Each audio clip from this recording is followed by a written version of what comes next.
Good morning and welcome to Breakfast Central. Thank you very much for joining us this bright and early morning. We hope that you're ready to start your day. We have a number of stories that we'll be looking at. I'll be sharing what the stories are in a moment. I'm Olive Emodi. And I am Osaogi Ogbawan, welcoming you to the month of May for the second time. Of course, everyone is back to work today. It was public holidays across Nigeria yesterday as we celebrated Workers' Day. And of course, another opportunity to x-ray the lives of the average Nigerian worker. Still petrol scarcity, across Lagos and Abuja and a couple of other places. Petrol still, of course, selling for really, really exorbitant prices. And these are the realities that we've spoken about in the last 24 hours. But we have more conversations coming your way this morning, and please feel free to join us via phone lines and, of course, through our social media platform at News Central TV. We also have Mazino, who's going to be bringing us breakfast headlines. Good morning. Good morning. Hey, how you doing, Osage? And how you doing, Olive? Very well, thank you. Fantastic. Mazino, you didn't get the memo. It seems we're matching in green and someone didn't get the memo one. Well, hey, you guys didn't send it on time. If you had, maybe I would have. Green? Nah, green's not my color. No. Well, green is the color of the Nigerian flag, and the Nigerian people have celebrated Workers' Day. What was your Workers' Day celebration looking like? Were you also in the queue? Were you in the traffic? Well, first of all, thank you for making me sound very un-Nigerian. But then again, regarding yesterday and traffic, no. I think I've become a consummate professional at managing whatever fuel I have left in my car. So yes, I'm congratulating myself this morning for using 6 kilometers worth for a 38-kilometer drive. So thank you very much. I'm really, really, really trying my best to make sure that it lasts very, very long. Yeah, because nobody knows when, according to Ipman, it's probably going to take about 2 weeks, before we start to get petrol again. And I have seen it that a lot of the stations don't actually have. It's not because they are hoarding. They don't have.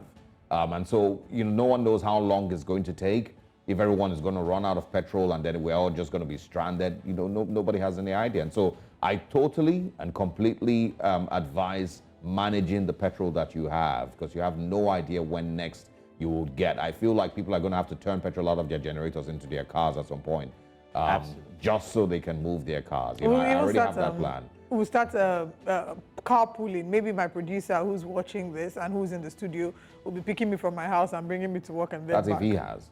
That's if he has petrol. Absolutely. Anyway. I will say, I'll give an eyewitness report. On my path to work this morning, every single day I pass through the mile 2 Oshodi route, and I did find that there were plenty of tankers leaving the ports. So I'm hoping, I don't know how this is, but I'm hoping that this is going to help alleviate the problem. Maybe distribution is still ongoing, but I'm hoping perhaps maybe by next 2 or 3 days, even if Ipman says they're shutting down. But let's hope. Hope is the only thing we have at this point. Again, I would say that Nigerians don't deserve this. We don't deserve buying fuel at exorbitant prices, and we don't deserve not even having access to the products. Asaki was talking about the look of defeat on the faces of Nigerians, and yesterday I went to a filling station, just seeing them. They looked devastated. I think there's no better word to use than devastated. Everybody looked defeated, looked frustrated. We deserve better. Yeah. And I know that everyone, in that moment, would definitely ask themselves, what have I done to deserve this? Like, what is my crime as a Nigerian to get to a place where I have to beg for petrol? I have to fight to get petrol in my car. I have to wake up at 5 a.m. and be, on some petrol queue and be there for 2-3 hours just to get petrol. What crime did I commit as a citizen, that has got me here? It's not because I haven't paid my taxes. It's not because I have been a bad citizen or I've committed any crime. So what exactly has got me to this, particular state? And while we're dealing with this, there are people, of course, getting evicted from Landmark. Of course, the government claims the compensation has been paid. We're also going to be extracting some of all those things. So the question once again, is what crime have any of these people committed, aside just being, Nigerian? I'm hoping that the newspapers has something positive for us to share today. In the last, 2 days, I've seen the story of the deal, the $600 million deal with the German company, I don't know how it's pronounced, Maersk or so, that, of course, turns out to be not as, the federal government had said. The Tinubu administration had claimed that he had got into a $600 million partnership with the company. And then 2 days ago, the company put out a statement, made a statement saying they are not aware of such a deal. And that has been trending for the last couple of days. I'm looking forward to seeing a response from the Nigerian government to say exactly what is going on here. If they lied, or maybe it's miscommunication. Who knows?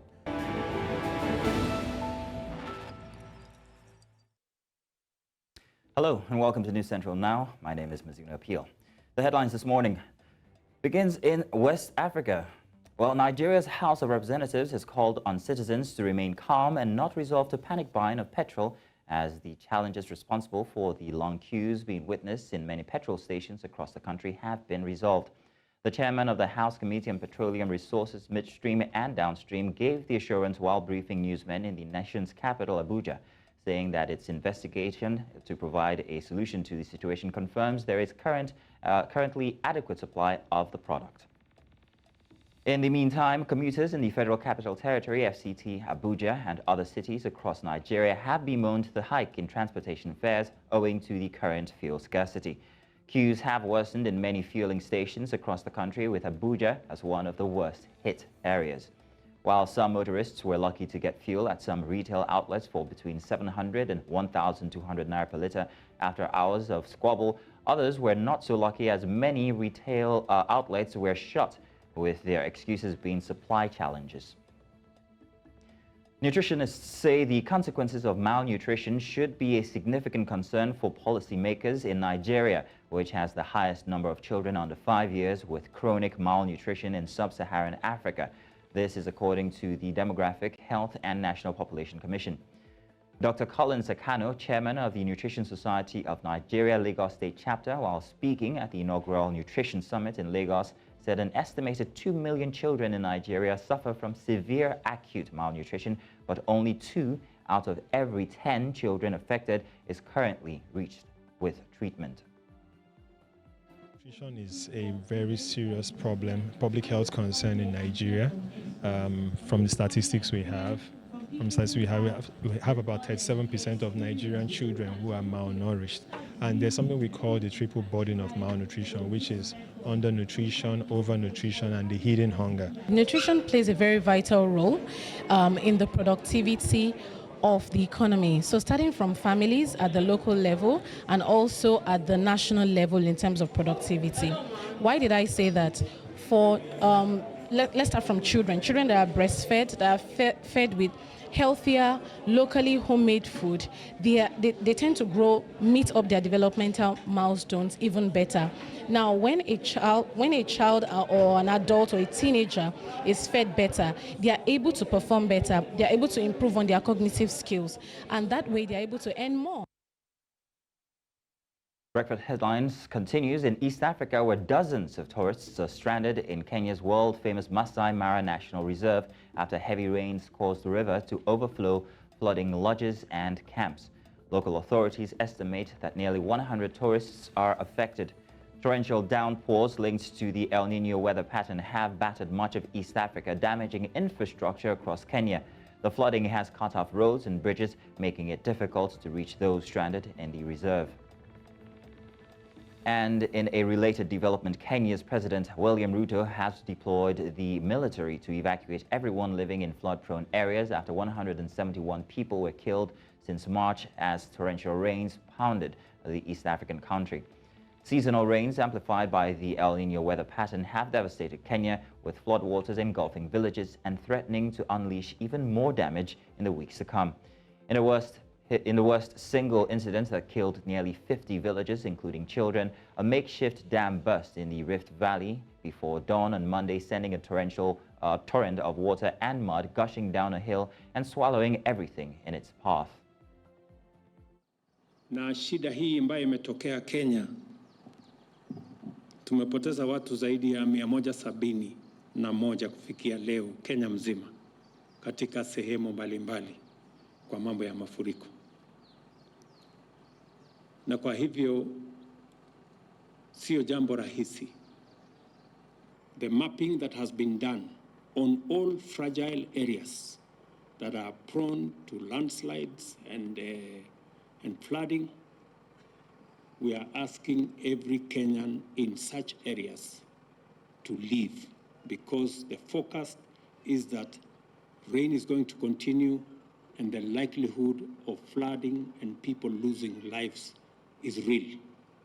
And therefore, we must take And that's all on Breakfast Headlines. Back to you, Asas and Olive. Thank you very much, Mazino. Interesting stories that's sad to the people of Kenya.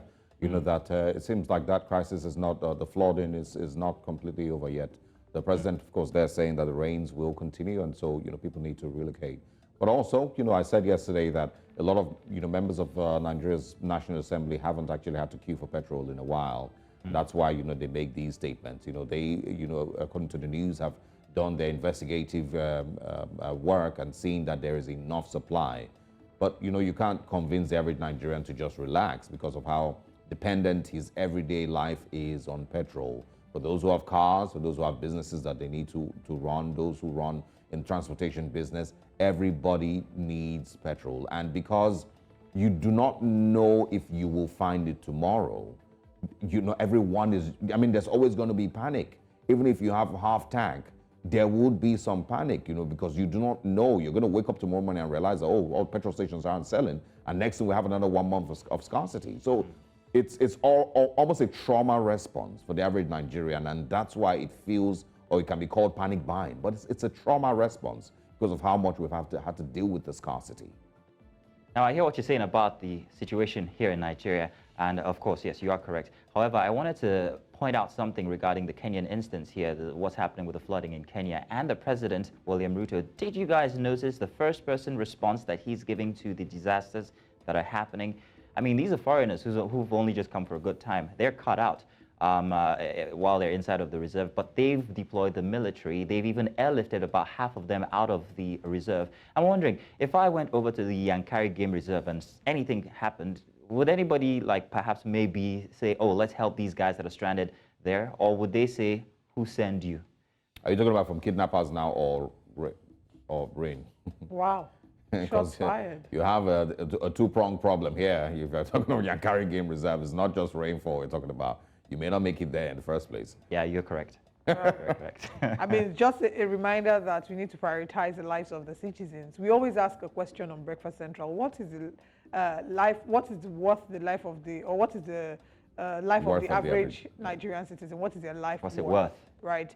If you did anything with the U.S. citizen, with one U.S. citizen, you will feel the full force of the United States coming and saying, "Oh, they would actually go all out for their citizens, especially when there's issues. Maybe they're foreign diplomatic issues, and maybe their citizens are having issues in other countries. They will show up and show out.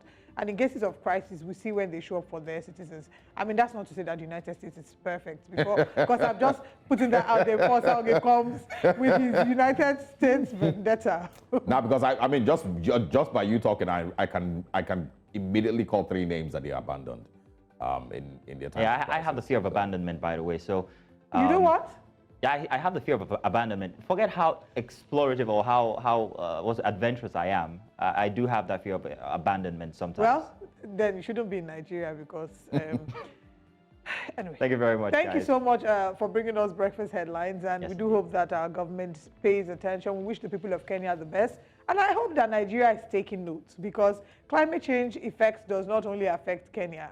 Nigeria, the National Meteorological Agency had also released a report as to the amount of rainfall expected this year and the number of states that will be jeopardized if we don't take adequate measures. And I'm hoping that, after NEMA's predictions, that we're doing the work that needs to be done. State governors, state governments are, looking inwards and seeing the ways in which they will not have their citizens stranded. Yeah. Dubai had their own flooding a few weeks back, and we saw how very terrible it was.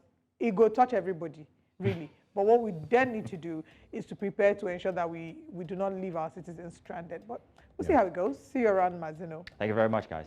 All right. This is still Breakfast Central. Of course, you can continue the conversation with us here and on social media. And if you have to leave your house, please continue streaming on YouTube via News Central TV. We'll be right back after this break.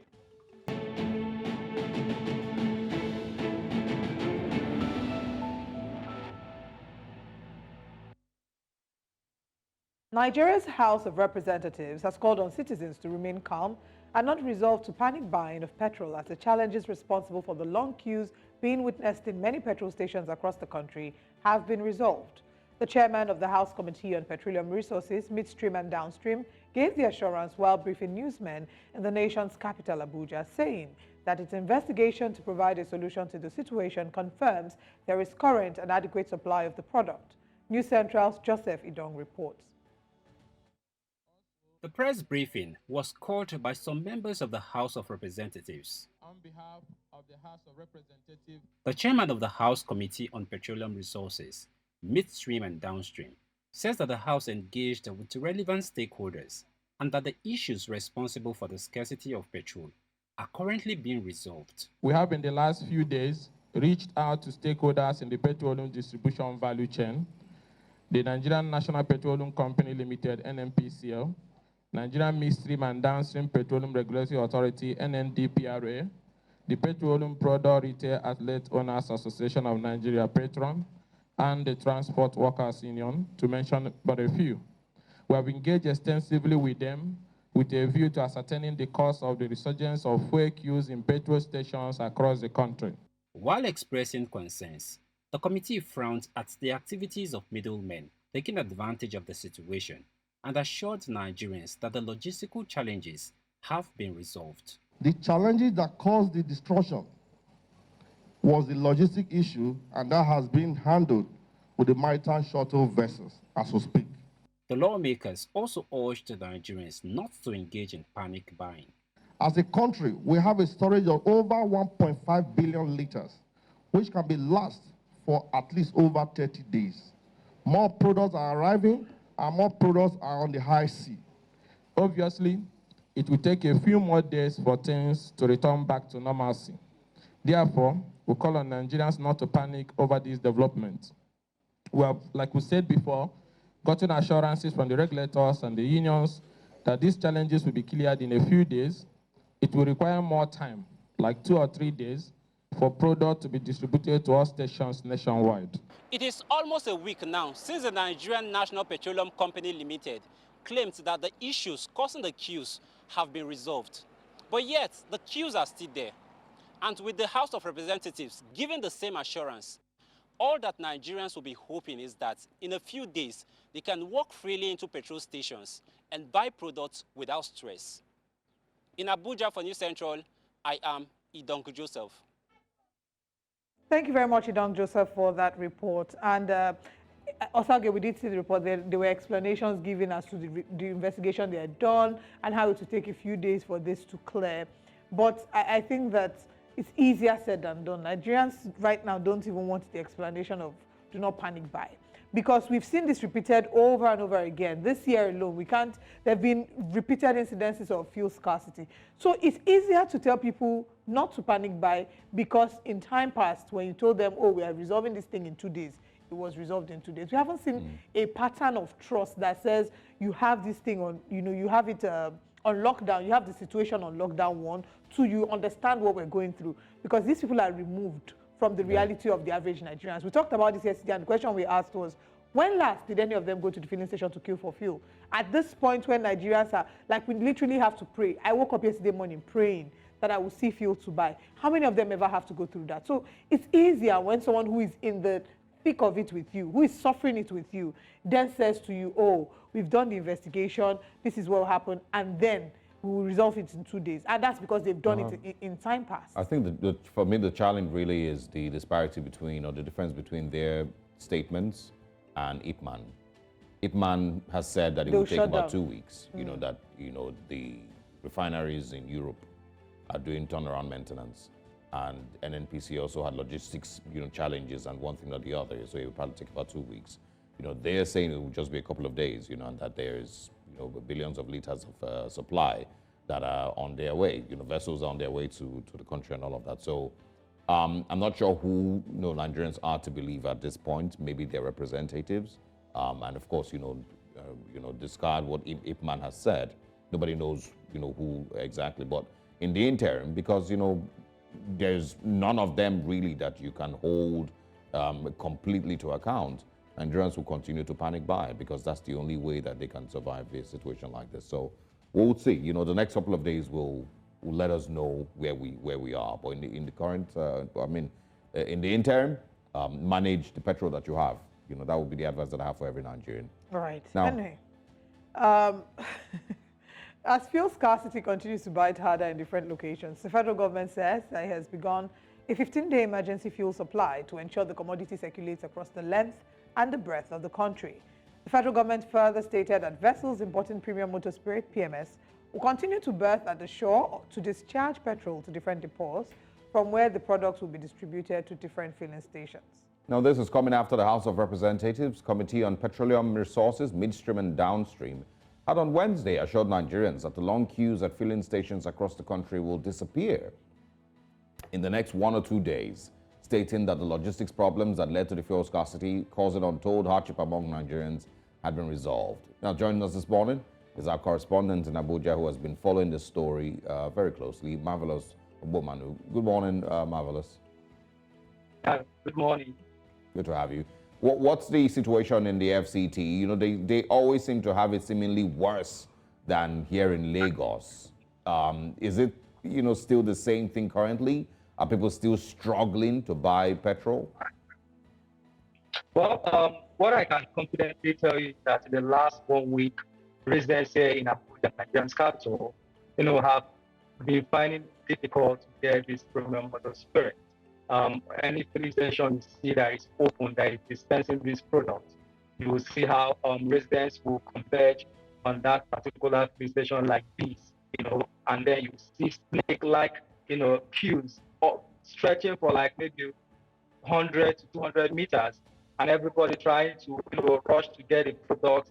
And usually every morning, when you go to the major bus stops, you see vehicles, scanty, and then you see residents, workers, people going about their, trying to get to where they are working, converge at every bus stop, trying to get to see if motorists can come and pick them up. But then when you get to those bus stops, you just see 1 or 2 vehicles. Why? Because the major vehicles are at every filling station they see that is open, trying to get this premium motor spirit. So the issue here in Abuja is very worrisome. Every filling station you see that is open, you see long queues, and these are people who have 1 or 2 things to do. As some of them are saying that it's affecting their business activities of the day because they have to queue for sometimes 2 hours, sometimes 3 hours to get this product. Sometimes when it gets to that time, they'll tell them that the product is no longer available, and then they'll get angry and leave and get to another station and go out to queue and wait again for some hours.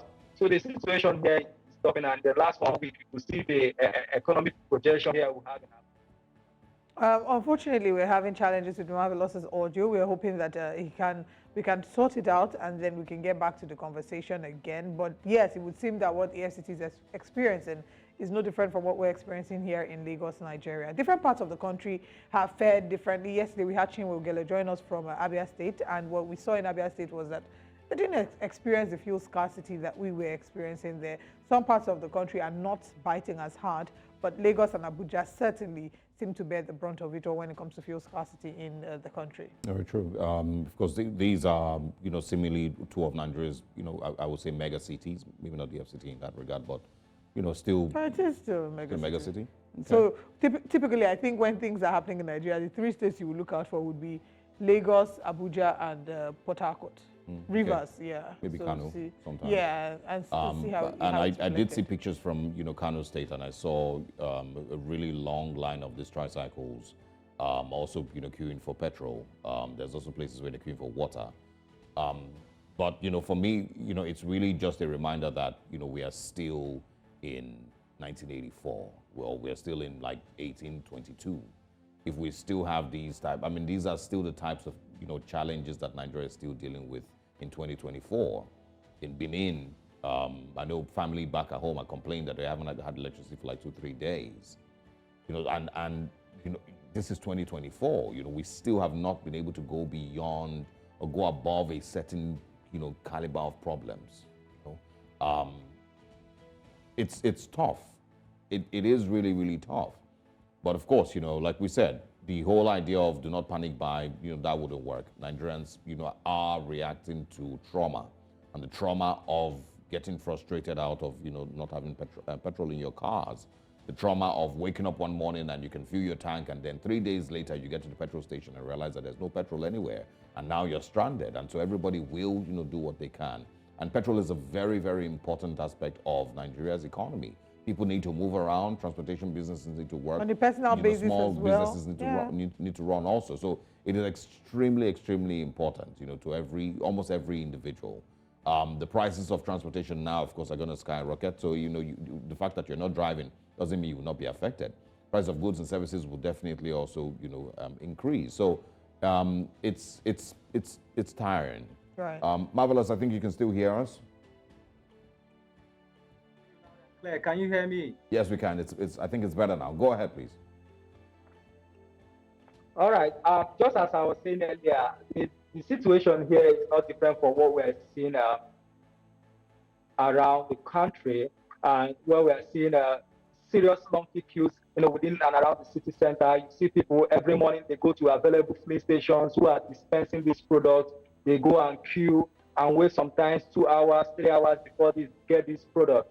Now, some of the filling stations here in Abuja, most of them are not dispensing. When you go, they say they don't even have this skill, whereas some of them have, but they are holding it, waiting to sell to black market sellers. While those who are dispensing have increased their price to like 50 naira, 100 naira, 150. And then when you see those ones dispensing, then you see a snake-like queue, stretching to 100 meters, 150 meters, 200 meters. And some of the residents here are saying they are not finding it difficult, easy, because they have to queue 3 hours, 4 hours to get this product, whereas they have where they are supposed to go to. Imagine when you're dressed in the morning, you're supposed to go to work, but you don't have fuel. You have to go to the filling station to queue. And when you go to some of the bus stops around, you will not see any vehicle. Sometimes you see 2 or 3. That's those who have spent, hours, maybe in the night, trying to get this product, and then in the morning, so that they can convey passengers to their respective destinations. And then those few who you see at the bus stop, you now see how residents are rushing. Sometimes while they are rushing, you see them pushing each other. Some of them get injured at the process just to get into the vehicle and go to their various, business activities. And some of the taxi drivers who have this product have hiked, that have increased the cost of transportation. So we are not seeing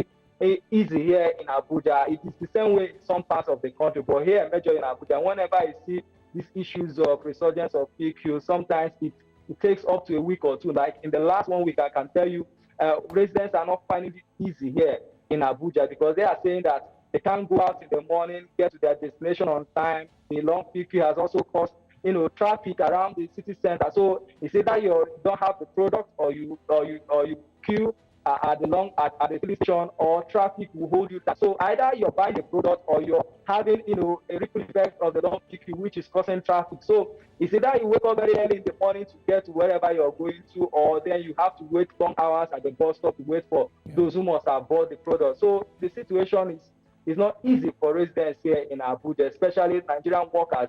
And that is why you see in the morning, some of them have to, rush. You see some of them, at the back of wheelers trying to, just because there's no vehicle around. So the little ones they are, some of them don't mind even going on the boot to just enter and get to wherever they're going. So the situation is a bit extreme here in Abuja.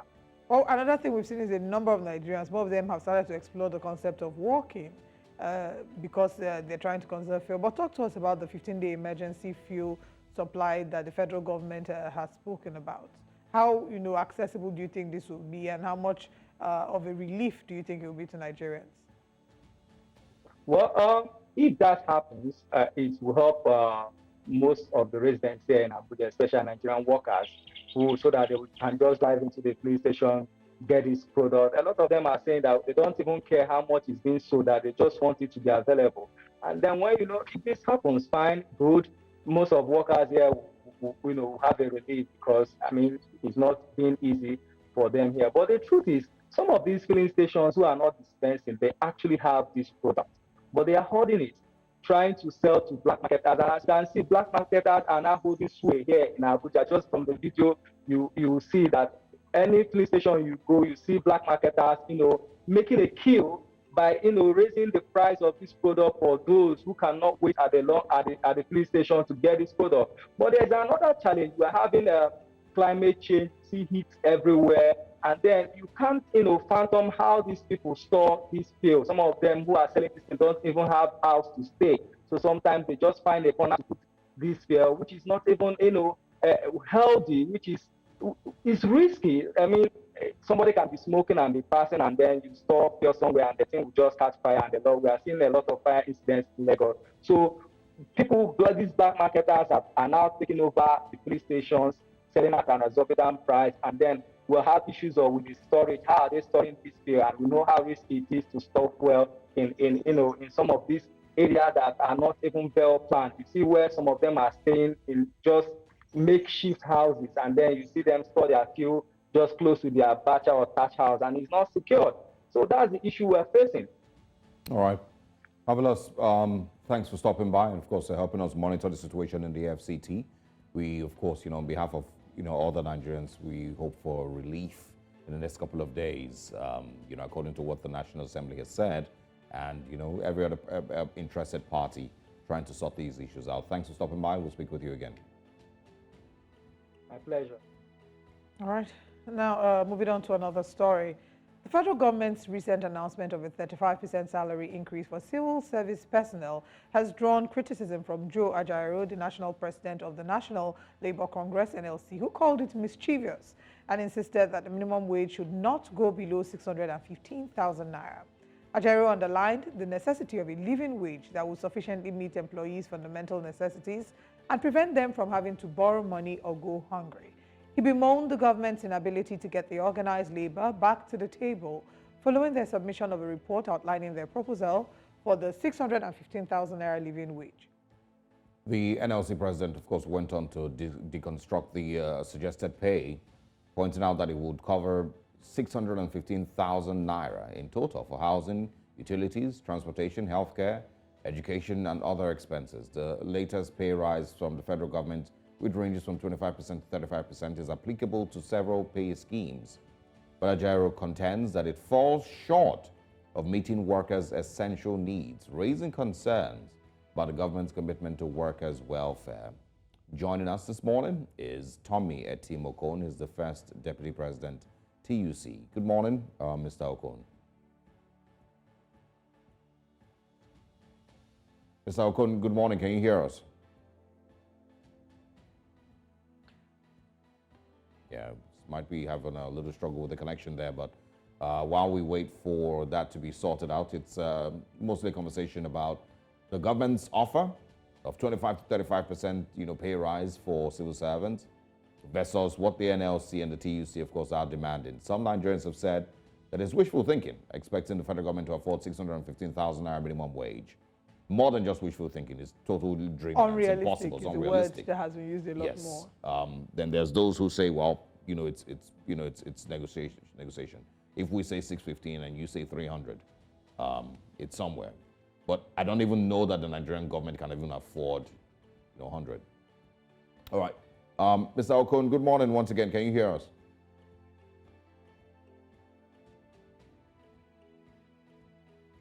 Mr. Okon, good morning. Still have challenges with that connection. Can you confirm that you can hear us? All right. As we try to, of course, get that sorted. Yes, very, very important conversation to have. Yes, we understand that the cost of living, I think there's nobody that would not agree with the fact that the minimum wage should be increased. I think most people agree with the fact that it should be increased because it's not realistic. Judging by the current rate of life, we're looking at food inflation up to 40%. We're looking at the current state of living, and it's become very difficult for people to be able to make it meet. So it makes sense that the conversation about increase of minimum wage should be brought to the table. However, what people have said they're not very sure is realistic is 615,000 naira. Because if we're being honest, how many private organizations pay their staff 615,000 naira? And so when we're looking at minimum wage, we're not looking at a select few. You're looking at the generality. You're looking at the average that can be afforded. How many states can afford to pay that and pay the population? Look at the government employees. Yeah. So when you look at the volume of the employees, look at the sustainability of it, we don't see that being possible. But what also might not be fair is the 35%, So I think it's time that the government and the trade union come together again, the labor union, come together, come back to the negotiation table and have a final conversation. And this time around, the Nigerian Labour Congress needs to be realistic with its demand. The government needs to be more open with its offer, you know, because it just feels like they've been doing this dance back and forth for a while now, and it's not making any headway. So come out with a more realistic plan that the government can afford. And I know when you bring it up, they will say, oh, but the politicians are earning this, politicians have a lot of allowances and wages. The change that we want is not going to come overnight. It's important that we realize that it took us years to get to where we are. So you are not automatically going to strip. For the longest time, we've been saying open National Assembly, open National Assembly. How open really is the National Assembly? And the Nigerian Labour Congress is not really that organization that will sneeze and the whole country will catch a cold. At this point, not yet. No, they're not that organization. So I don't think that they have the negotiation power to be able to put the government on its toes and says 615 or nothing. Because I can't imagine the amount of. They may not be able to afford it. No, they can't. It's not they may not be. I don't think I'm they just don't trying think to they can, be you know. positive.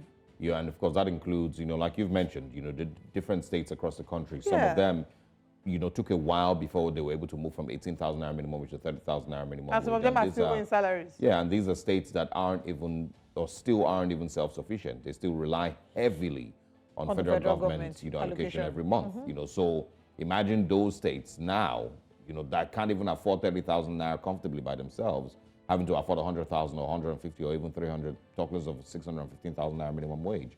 It's not possible. You know, there's no way the money is going to come from. The government itself, you know, and its wage bill every month also wouldn't be able to afford that. Also bear in mind the inflation that would, you know, cause when you have, you know, such an increment in wages. So there has to be a proper negotiation. I feel like the NLC has put forward its figures. The government, of course, you know, will deliberate on these figures and decide what they can afford and what they would not afford, you know. But there should be some level of deliberation so that we find some middle ground. Do Nigerians desperately need a wage increase? Yes, absolutely. So the average Nigerian can afford the most basic utilities, you know, for living, housing, electricity, you know, petrol, foodstuff, you know, medical supplies and whatnot. But, you know, is 615,000 naira realistic? Once again, no. Nobody even buys that. You know, I don't even know if Joe Ajero, you know, chuckled after he wrote that figure down. But they, you know, describe it as, you know, a figure that they have come to after careful deliberation and analysis of what the average Nigerian household requires every month, according to them. But there has to be more meetings and more deliberations between them and the federal government. Does 30,000 naira work? Absolutely not. A bag of rice, you know, is way more than 30,000 naira. A loaf of bread, you know, for a family of 3 or family of 4, every week or every month, you know what that turns into. Transportation, healthcare, there's too many things, school fees, rent. Even if not for a family, for a single individual. Or, you know, it's not very realistic with the current realities of life. Anyway, so we will, of course, bring back the representatives from the NLC and the TUC to have this conversation with us, you know, to understand, you know, how much they're willing to also maybe reduce from 615,000 naira to get to a figure that the federal government will consider. Is the Tinubu administration, most importantly, also eager and willing to make a salary adjustment to improve on Nigeria's minimum wage? Are they willing to push for 70 or 80 or 90,000 naira, 100,000 naira minimum wage? Is it one of the things that they are considering in the near future? Is the National Assembly also considering, you know, how they can afford this at this time? These are some of the things. No matter what the NLC puts forward, it is irrelevant if the Nigerian government itself is not willing to make these adjustments and is not willing to understand that the average Nigerian cannot continue to live on 30,000 naira minimum wage. I don't even know how much that is in dollars. And so, you know, if the Tinubu administration is not willing or interested, then it's a complete waste of time. But we hope that we can have this conversation going, you know, as quickly as possible. Hopefully before the end of the program today, we can bring back the representative from the Nigerian Labour Congress, you know, to share his thoughts on what came or what brought about those figures and if they're open to further negotiations with the Nigerian government. about this. And remember, I think in the private sector also, we didn't mention, also can, very likely can afford. I mean, I said how many? Bank How MDs many? that don't even get, that amount of money. Professors. Okay, I'm being professors. serious. What? Bank MDs don't end up to that. Well, maybe small banks. That's subject to But the point is, Yeah. even university professors, not all of them get paid. That I can 600,000 completely naira. agree with. So it's not realistic. Anyway, we'll take a short break. When we come back, we of course continue this morning on Breakfast Central. Welcome back, and of course, once again joining us this morning is Dr. Tomi Etim Okon. He is of course the first deputy president of the Trade Union Congress. Good morning, Dr. Okon. Thanks for your time. Good morning. All right, without wasting time. Good to see you. Yes, great to see you too. Without wasting any time. Many people, have described the 615,000 naira demand by the NLC as daydreaming. They say it is unrealistic. And they stop wasting Nigerians' time. And ask us, or at least come up with a better figure. Tell us what your reaction would be to that, and is this maybe the NLC and TUC's way of getting the federal government to the negotiating table to at least get something close to it? Well, I don't know what people said is inadequate, because I can assure you that when we come up with the 615,000 minimum wage, the tariff on electricity was still 66 naira per kilowatt. And all of a sudden, after we have come up with that, it jumps to 225, almost 300% increase. So for anybody to have said that is not realistic, I don't know. And again, you can see the fuel situation in the country. Even when we entered agreement with government on October 2nd, 2000.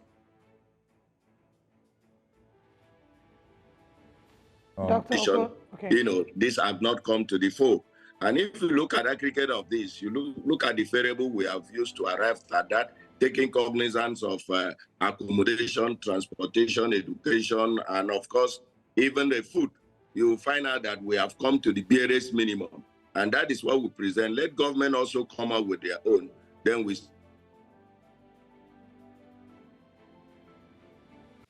For anybody...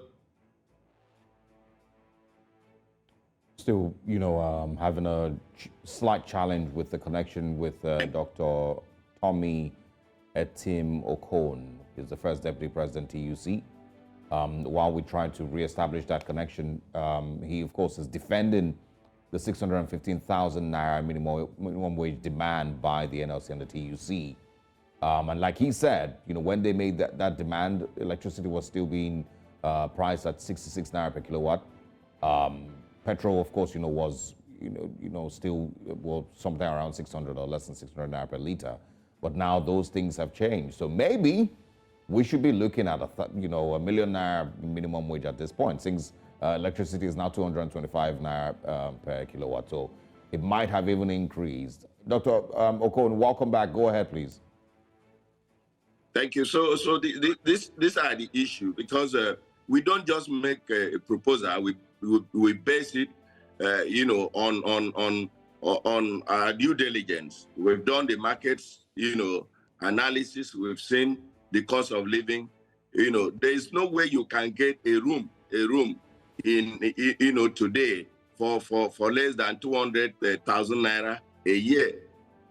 So if you look at that, a room, and you look at somebody with 5 children, staying in at least one room apartment or self-contained, you can look at that.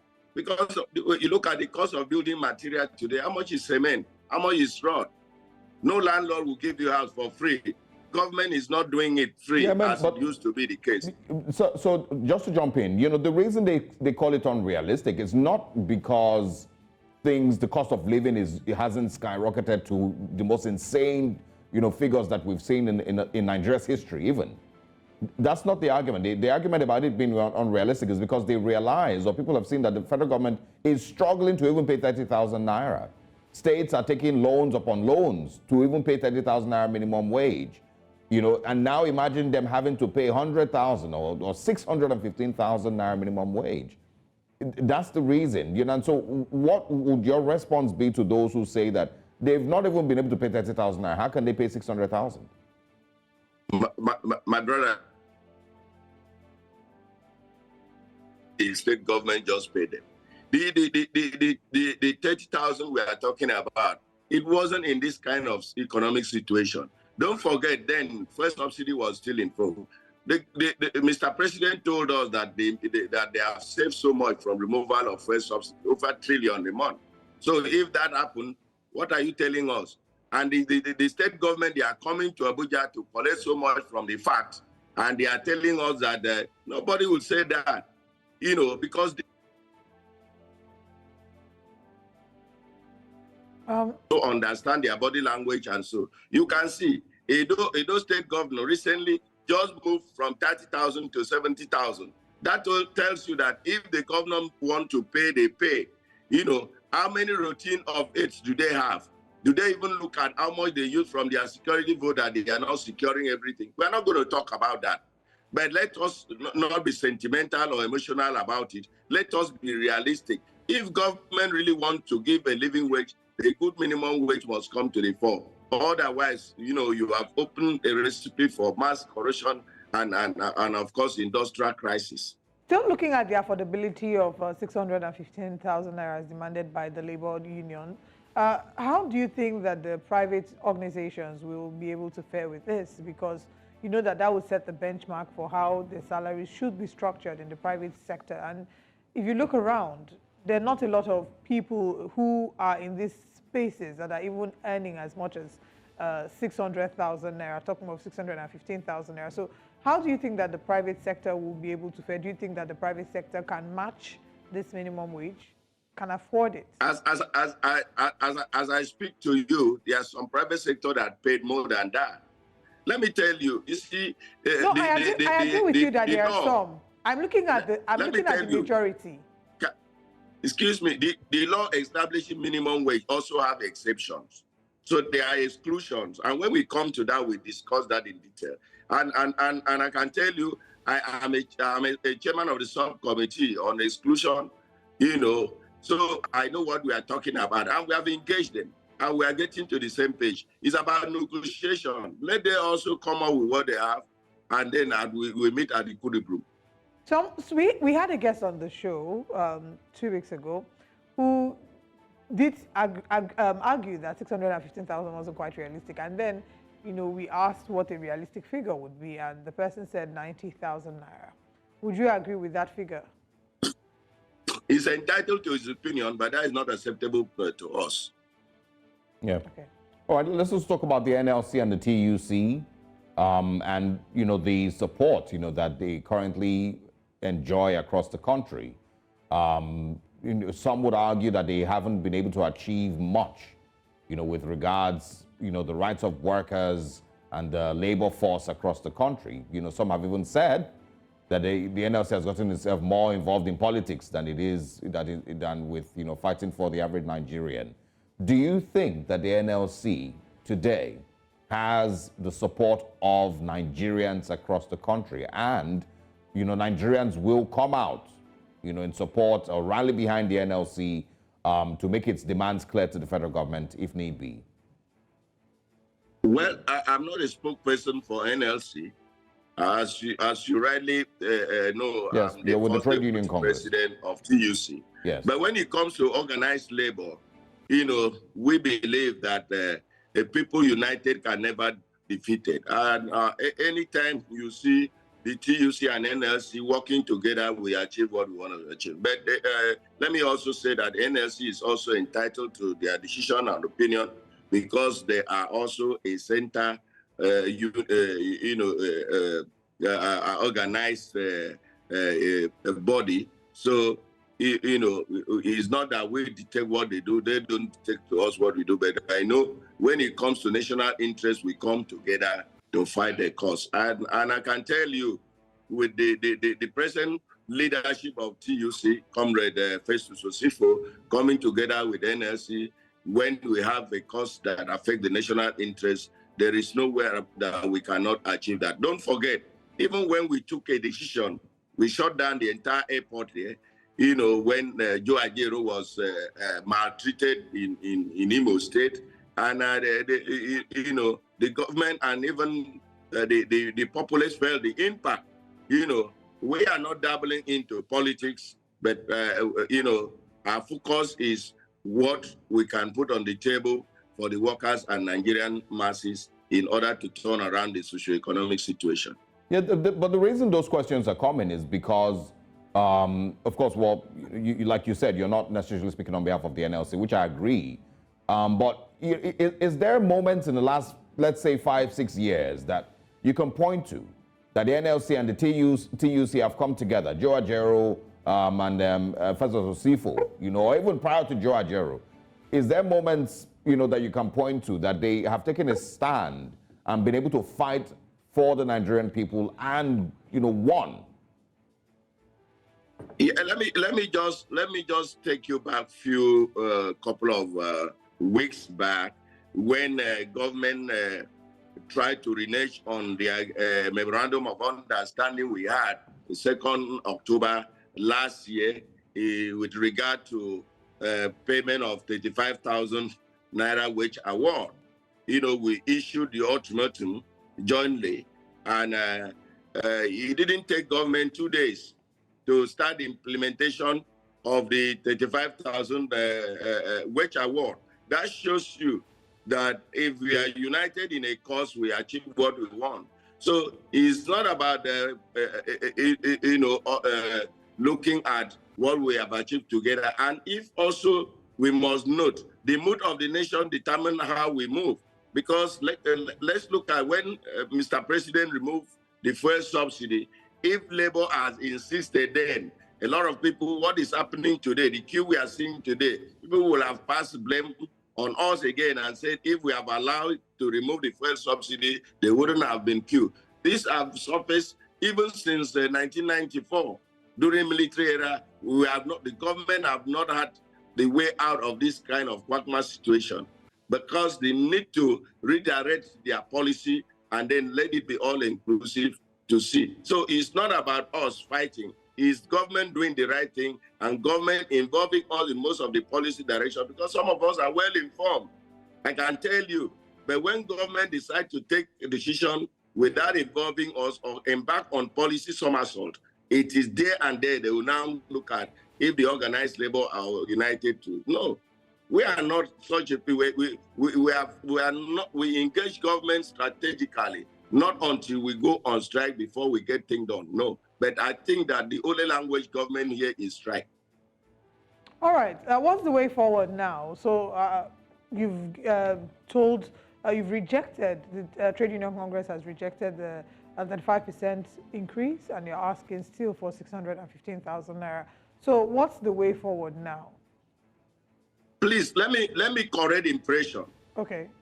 We have not rejected 35,000 salary increase. No, I want you to know that the 25 and 35% increase was a gap that was breached, because this gap has existed. That was why, if you look at those 6 sectors, you know, the release talk about, these have happened since the implementation of the last minimum wage.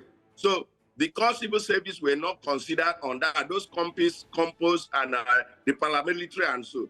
So government in its wisdom have to bridge this gap. That will also give us a good pedestal to implement the new national minimum wage when it comes to fall, so that no sector will be denied. The health sector benefited. Now the research sector is benefiting. The civil service are benefiting. The police are benefiting. The paramilitary and also the military. So I want to correct that impression. We don't reject it. You cannot reject what we have been looking for. But I believe that the problem we have is as a result of miscommunication. Okay. Because that has nothing to do with the minimum wage.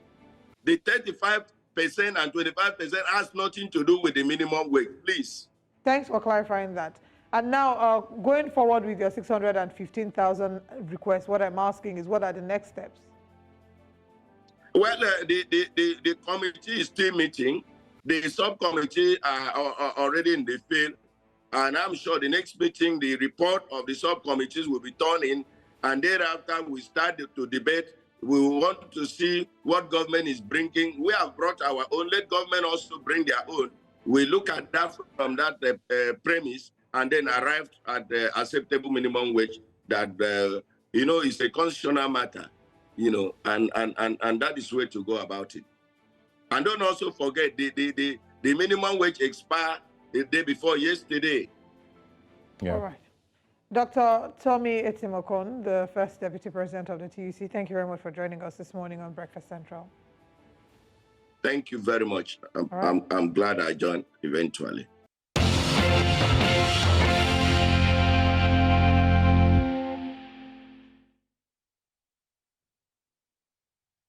Welcome back. Now let's take you through the newspapers this morning on Breakfast Central. Remember, you could join via phone lines or tweet at News Central TV. We're kicking off this morning with This Nigeria, but of course, just to quickly introduce our guest this morning to help us through these stories, Chris Kende Wandu, who is a publisher at CKN News.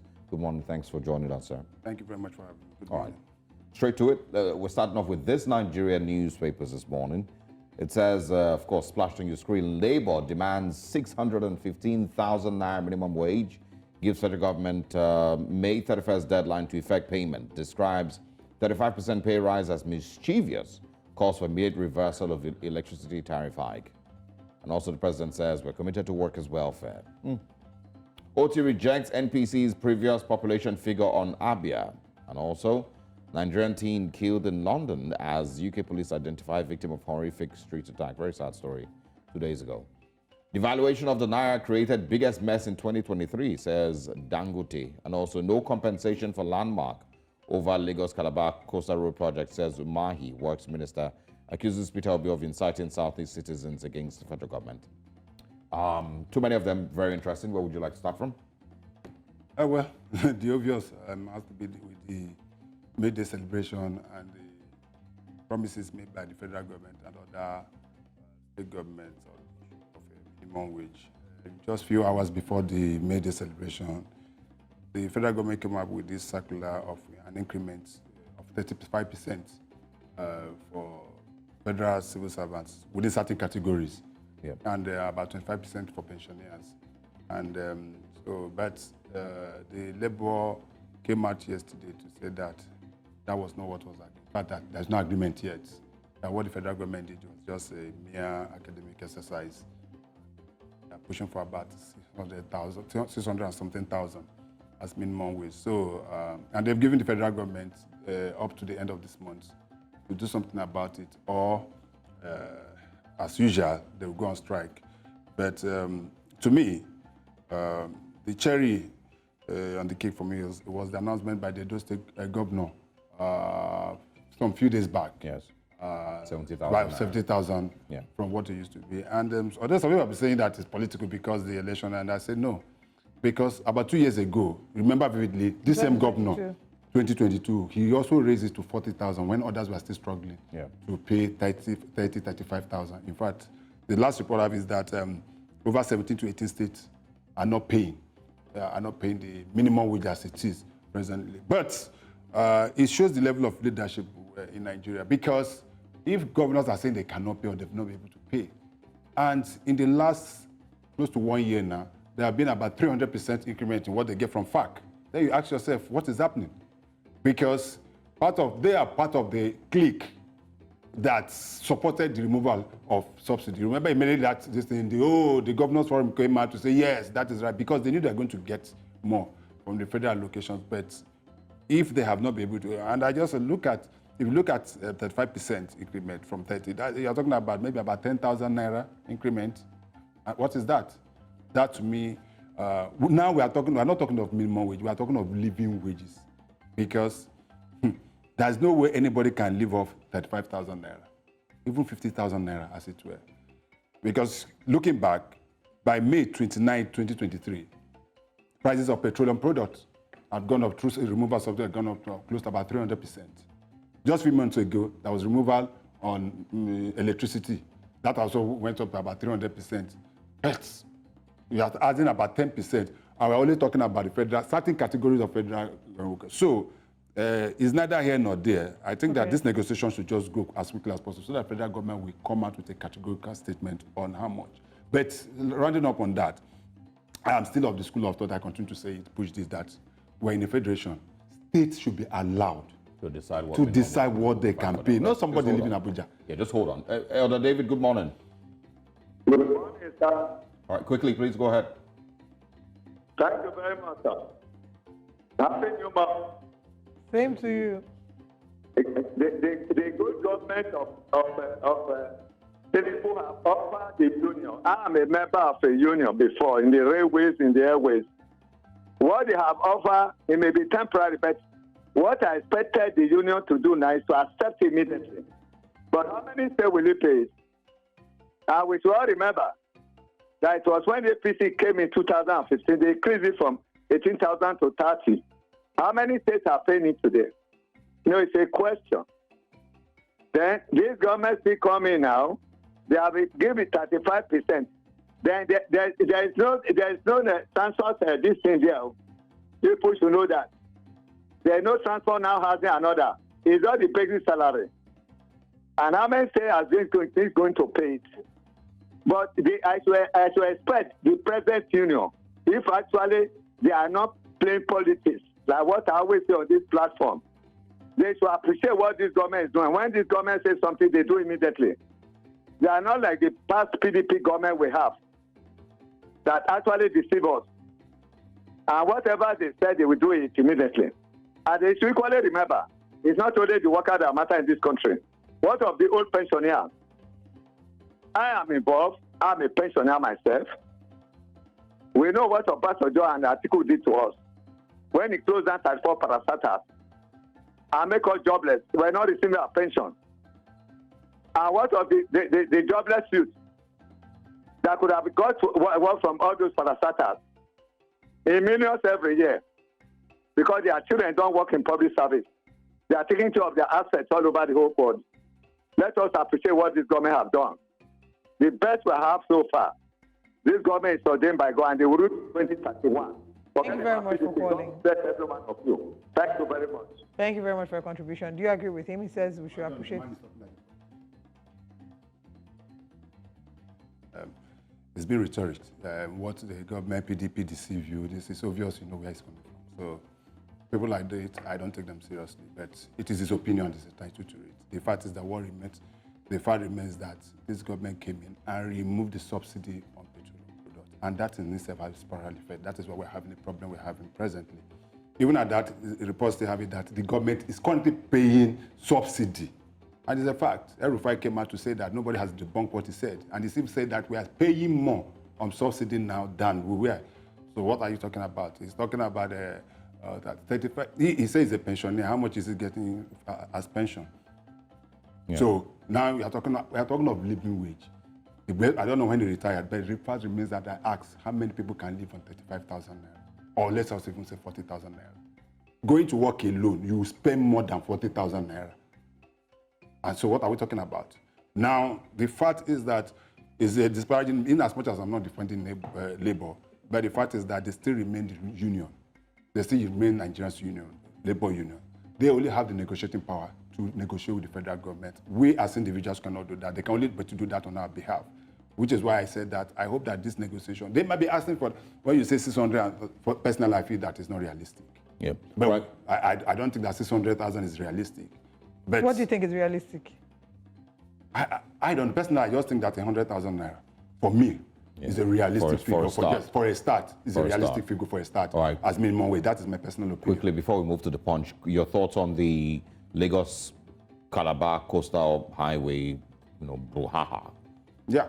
It says here, no compensation for landmark over Lagos-Calabar Coastal Road project, says Umahi, Works Minister, and of course accuses Peter Obi of inciting the Southeast citizens against federal government. Peter Obi, of course, responded this morning, just about 20 minutes ago, I think.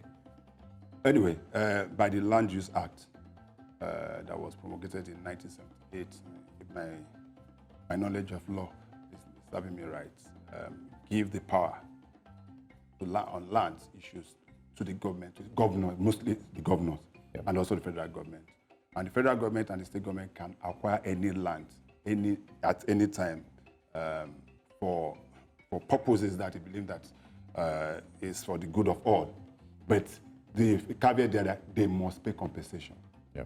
So if the land was validly acquired and have all the necessary papers, CFO and the rest of them was given to any particular company or organization, if government is acquiring that land, they must, as a matter of policy, pay compensation. That is basic. You can only say that you're not paying compensation if the place is the land was acquired illegally, as it were. Then talking about issue of politics, Engineer Umahi pitching, saying that P2B is pitching the Igbos against. I think that is just being politically correct, because there's nothing P2B has said that Atiku didn't say. So are you saying that Atiku is also pitching the North against federal government? Yeah. So that is, for me, P2B, from what I read initially, was talking about the economic value of the road, the necessity for it now, and also making it that it is going to put some people out of job acquisition. And when is the road, is it going to be applied by only Igbos? He's talking about Igbos. Or the property that's been destroyed. I don't like how we've made it a tribal. So that I don't know why the minister is somebody. Yes, for me it's a diversion of attention. For me, as far as I'm concerned, and but yes, Minister Umahi is doing a good job in the work ministry. I've seen some of the things that I saw him. He went to Port Harcourt, I think the East-West Road, and I saw what he said and what he did to some of the contractors that are doing a very shoddy job there. Where he has to stop work, and he is one of those that are put that the president put is like a square peg in a square hole for me. But politically, the man seems to not to be getting it right, because the fundamental question that being asked, like Atiku as he said, that why is it that was not proper tender for that road? That's what it's supposed to be. You tender and ask companies to bid, but that this one was just taken and just given to a particular company, which, according to some people, is close to the president. I don't know how true. And that when you look at how much it's going to take to build this road, then you are going to ask yourself, is it really worth it now? And so what's part of what people will be asking, so that can't we just use the money we are going to spend on this to now fix all the other major roads in Nigeria that are just in a very terrible state? That will be now. There's also this. There's another road that's been, I think, by the Federal Minister of Works also. I read somewhere that approval has been given to another one from Badagry to Sokoto. I think Badagry to Sokoto, another and people are asking that, for goodness sake, do we really need it? I don't have any problem with infrastructure. Anything that can be able to alleviate the sufferings of Nigerians and the rest of it. But I don't think that should be a big. The P2B as an individual have the right to make his opinion, just as I also have a right. So it's only for you to be able to convince him, give him empirical evidence to show that what is being done is the right thing, instead of just bringing some kind of religious and ethnic this thing to it. I just don't think it's right. I mean, but just to also quickly chip in there, the whole idea about who, the relationship between the high tech, the company. I mean, it's public information. You just quickly Google who owns high tech, which is the company, that is going to construct this road. It is owned by the Shaguri Group. Eco Atlantic also is owned by the, similar Shaguri Group. Prior to the elections, they are friends of the president. Nobody denies that. It doesn't necessarily mean that they, are getting these contracts or these favors through, that relationship. That's not necessarily what it means, but it's not hidden information that they're friends to the president. And their family and the president. I raised this fundamental question, and I said that for a large chunk of project like this, there must be tender. Yeah. There must be tender. That is what the law says. Yeah, there must be tender. We are looking at about 15 trillion naira worth of project. That is what is what. From what I've read, from Lagos to Calabar, it's not be more. Yeah. So if there's going to be there's anything like that, then what Atiku and the rest of them are, which they have a right to ask, is that show us where you put up a tender for that, or you just wake up and just pick up a company just because he can do the job. All right. We need to move on because we're running out of time. Let's move to our next paper, the Punch newspaper. On the front page of the Punch newspaper, you can see the big story there. Says federal government labor talks deadlocked. NLC defends 615,000 naira demand. Tinubu says government unions failed to reach consensus, assures workers of living minimum wage. Federal government frustrated negotiation. Anything below 615,000 naira will make workers poorer. And this is by NLC and TUC. Agric imports gulf 12 trillion naira despite 9-year anchor borrower scheme. This anchor borrower scheme. Anyway, Lagos uncovers underbridge apartment where tenants pay 250,000 naira for rent. Whoa. Federal government restricts Lagos bridges and miners' licenses. School mourns 14-year-old British Nigerian killed in London sword attack. That was sad. Safe School initiative to cover off-campus hostels, according to Commander. Fuel scarcity, federal government plans 15-day emergency fuel supply. Government expenditure rose by 33% in February, according to MPC member. And federal government gives fresh conditions for gas license. Final story. Lagos-Calabar Highway, government false landmark title begins 2.7 billion naira compensation payment. I think we should talk about the fuel scarcity conversation first. Federal government planning 15-day emergency fuel supply. Is that giving a temporary solution to a permanent problem? Because it seems that we have this fuel scarcity every other day. Yes, it's temporary, and I don't know how long that will last. In the past, we've been seeing a situation where well, it has been a bit stable for some time now. We've not seen much of fuel queue in the past few months. No, I beg to differ. Let me, I'm coming. Okay. It wasn't as bad as what it used to be. Okay. That's what I'm saying. For Lagos, I have not been seeing fuel queue, and I live in Lagos. That we have fuel queues in Abuja for some time and the rest of it. Lagos have had a relative peace when it comes to, and I travel a lot. But my own issue is that whatever the problem we have is that there's only one company that is importing fuel, and that's NNPC. Yeah. And whenever we have problem with NNPC, then we have issues. They'll start telling you that, oh, we have logistic problem and the rest of that is what they, and you know what they also tell us, the issue, oh, we have enough reserve that will last us for 30 days, 100 days, and the rest of them. But you continue to see the fuel. Now, before this, IPMAN, the Independent Petroleum Market has come out with that. We paid to NNPC for over 3 weeks, 4 weeks now. We haven't gotten any product at all from NNPC. So this problem has been really better. Just like the ostrich that buries his head in the sand and just leave his body open and think that is what NNPC said. But the long-term solution is what we've always been saying. Our refineries must work.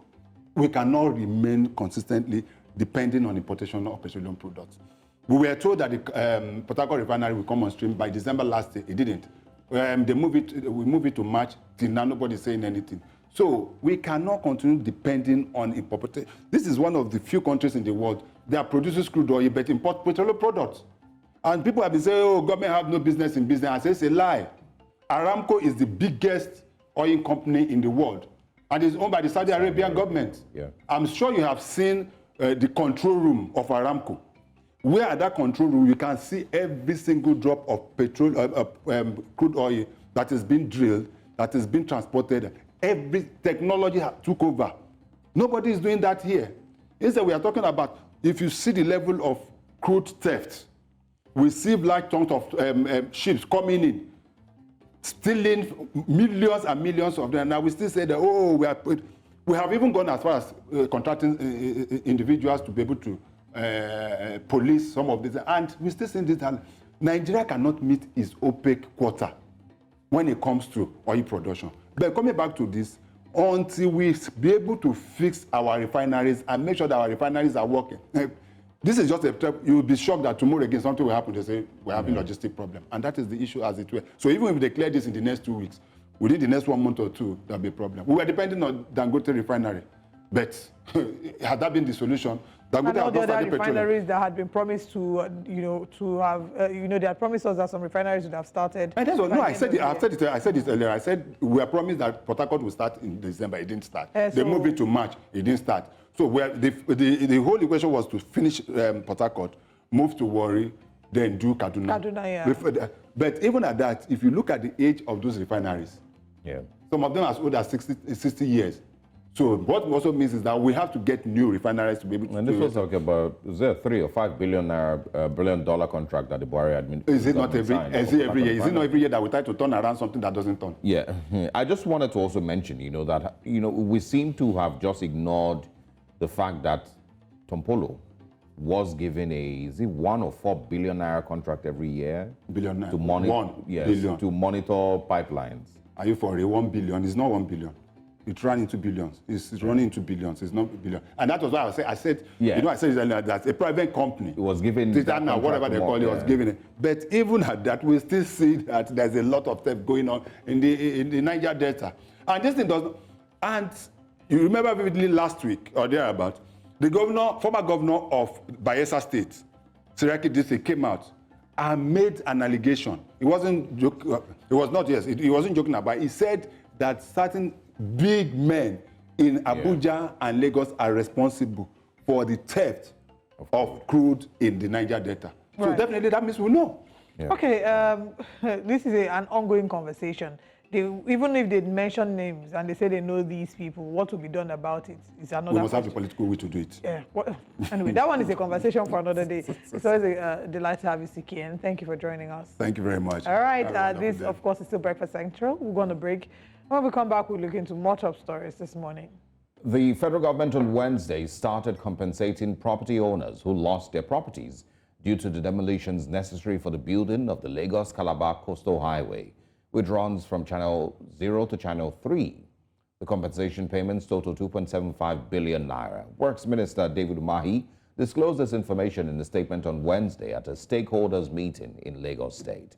Now, speaking to the stakeholders and property owners, Umahi stated that more compensation is anticipated in the next few days and that the affected communities and other stakeholders bear primary responsibility for confirming the eligibility of claimants, evaluating the affected property dimensions, and figuring out the proper compensation amounts. Now, we have updates that public affairs analyst Achike Chude will be joining us to talk about this.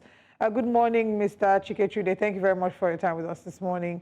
I would like to find out what your thoughts are regarding first of all, regarding the demolition that's ongoing at Landmark Beach.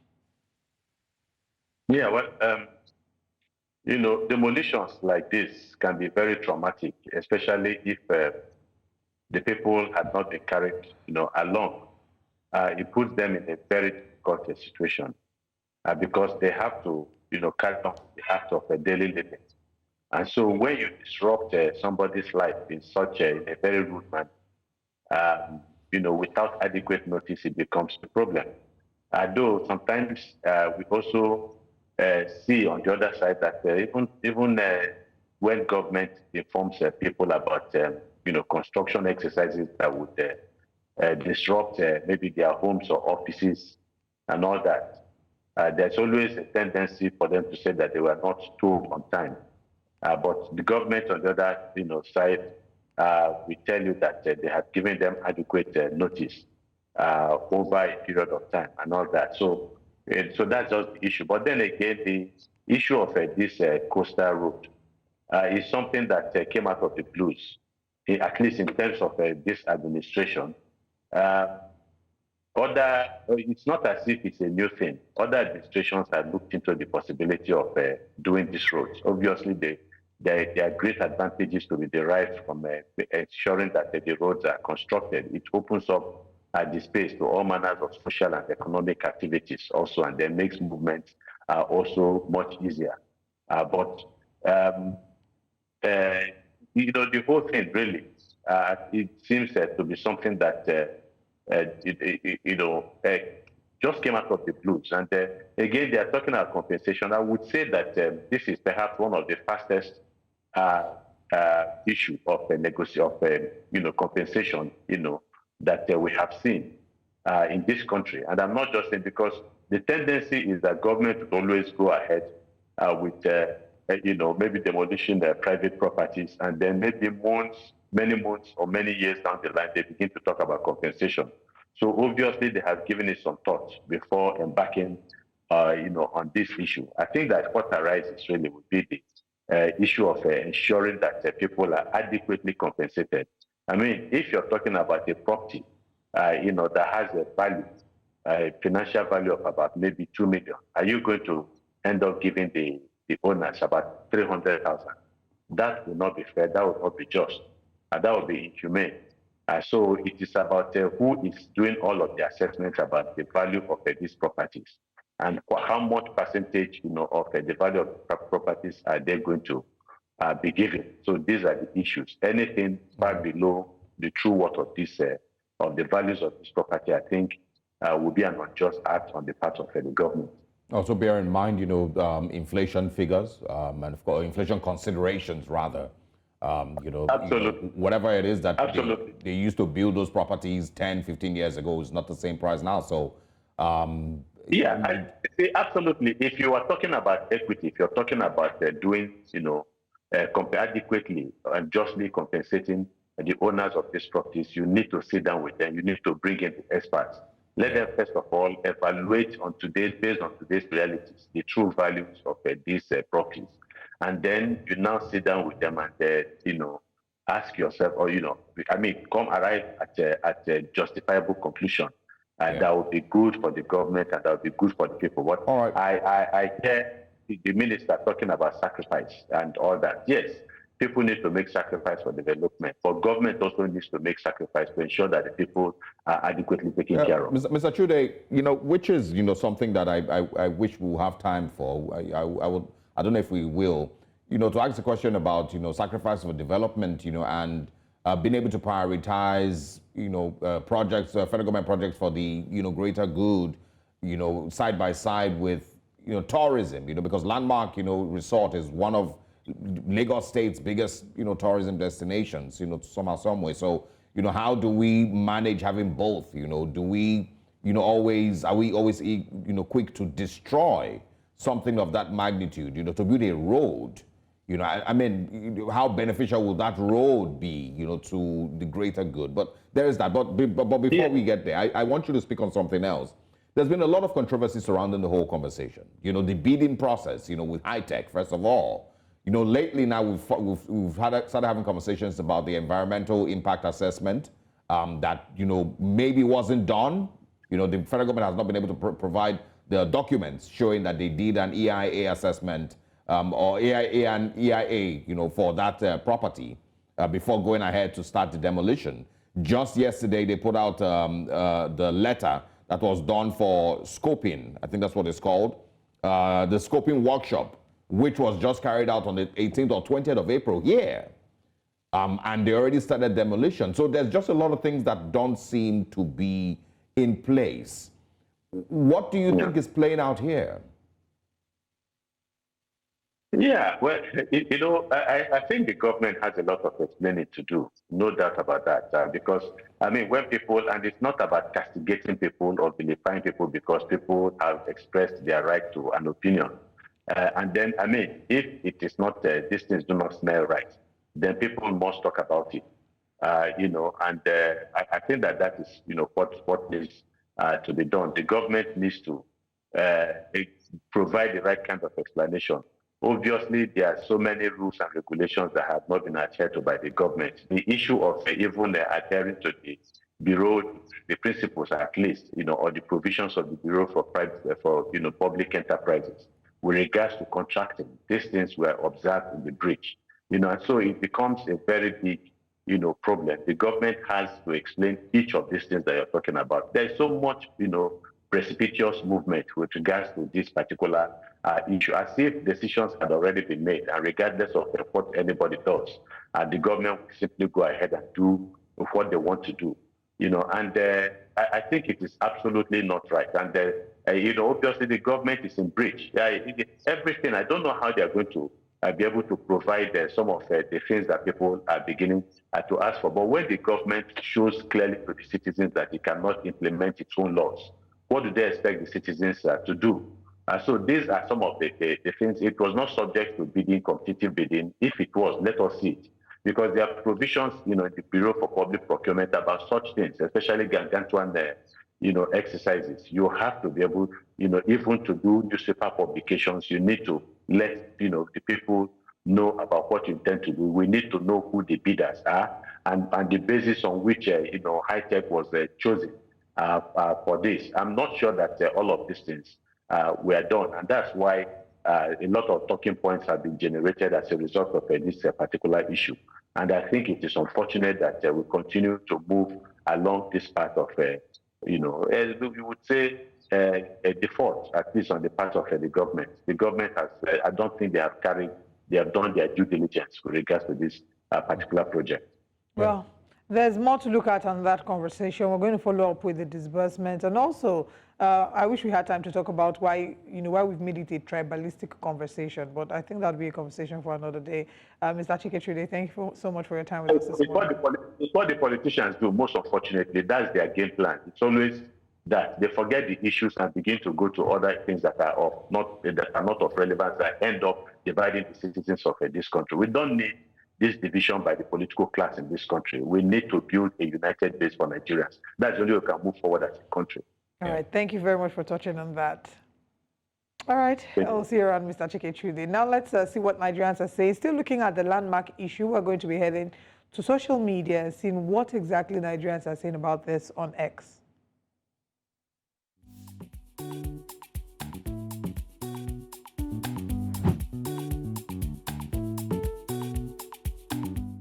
Welcome back to Breakfast Central, and now let's hear what Nigerians are saying.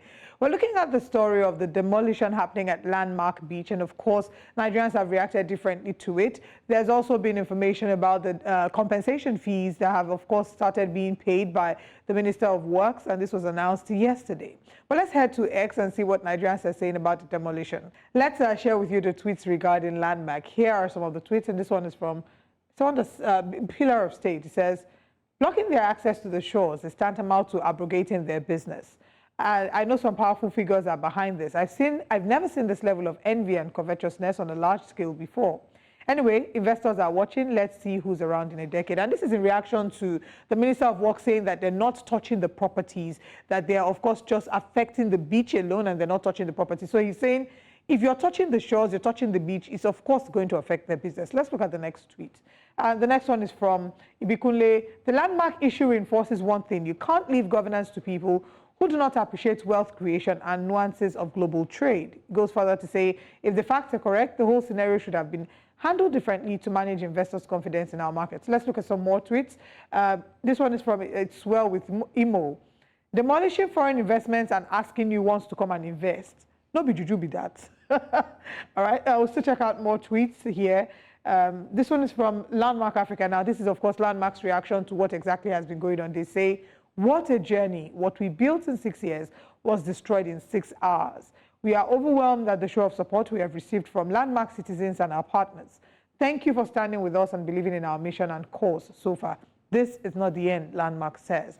There have been reactions to Landmark's tweet, and this is a reaction to the tweet that Landmark put. And this person, Baron El Sama, says, in a sane and functional country, Landmark will be made to pay damages to the federal government. Landmark would also be charged for inciting a section of the people against the government. That's what he says in reaction to Landmark's tweet.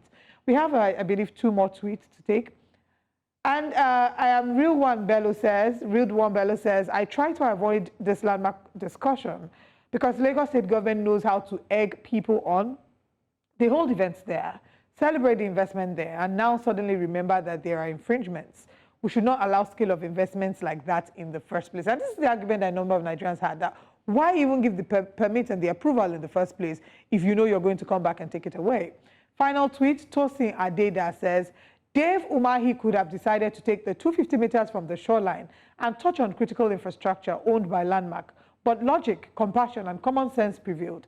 Yet, Landmark decided to launch a silly campaign against the federal government on top land that you encroached. So we've seen the arguments for Landmark, arguments against Landmark. What side of the divide are you on? Tweet at News Central TV and share with us your thoughts on the Landmark issue. And that's all that we can take this morning on what Nigerians are saying. Remember, we do this every other day on the show, and you can be a part of the conversation as well.